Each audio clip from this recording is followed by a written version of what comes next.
यही अप्रिल 20 र 21 का दिनमा नेपालले टी20 सिरिज खेल्दैछ। टी20 सिरिज खेले सँगसँगै नेपालले खेल्ने अन्य खेलहरूको बारेमा पनि चर्चा गर्नेछौँ। त्यसै गरी लिग डिभिजन 2 अन्तर्गत सुरुमा नेपालले युएई र ओमनको पनि सामना गर्नेछ र युएई र ओमनको सामना गर्नु अगाडि विभिन्न खेलको तालिका रहेको छ भने प्रत्यक्ष प्रसारणको लागि सम्पूर्ण साथीहरूसँग क्वेसन हुन सक्छ यहाँ, र नेपालले प्रत्यक्ष प्रसारण नेपाली च्यानलबाट कसरी हेर्ने र कहाँबाट हेर्ने भन्ने पनि हुन सक्छ। र नेपाली च्यानलबाट प्रत्यक्ष प्रसारण हेर्नको लागि अहिलेसम्ममा एड्जेक्ट जिम्मेवारी भने कुनै च्यानलले लिएको छैन, तर सम्भवतः हेर्ने हो भने यहाँनिर नेपालको कान्तिपुरबाट आउन सक्नेछ। त्यसै गरी यो जुन प्र्याक्टिस म्याच छ जुन त्यो कान्तिपुरबाट आउन सक्ने सम्भावना रहेको छ, कान्तिपुर म्याक्स एचडीबाट।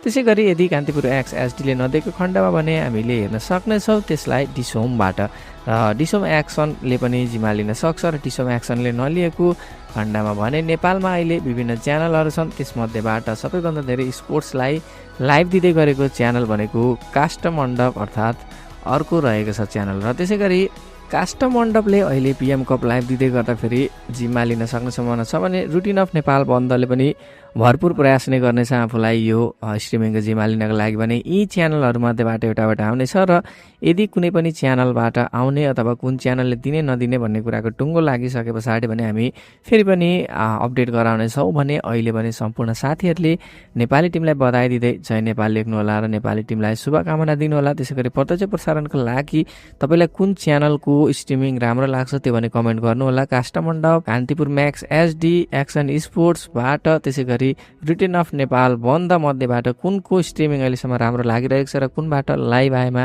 तपाईँलाई एकदमै राम्रो लाग्नेछ त्यो भने कमेन्ट गर्नुहोला। त्यसै गरी प्रत्यक्ष प्रसारणको लागि सम्भवतः स्ट्रङली भनेको कान्तिपुर म्याक्स एचडीले नै योपल्ट जिम्मा लिने सम्भावना रहेको छ भने यसबारे कन्फर्मेसन आउने बित्तिकै हामी अपडेट गराउनेछौँ। र अहिले पनि भिडियोबाट बिदा चाहन्छौँ। धन्यवाद।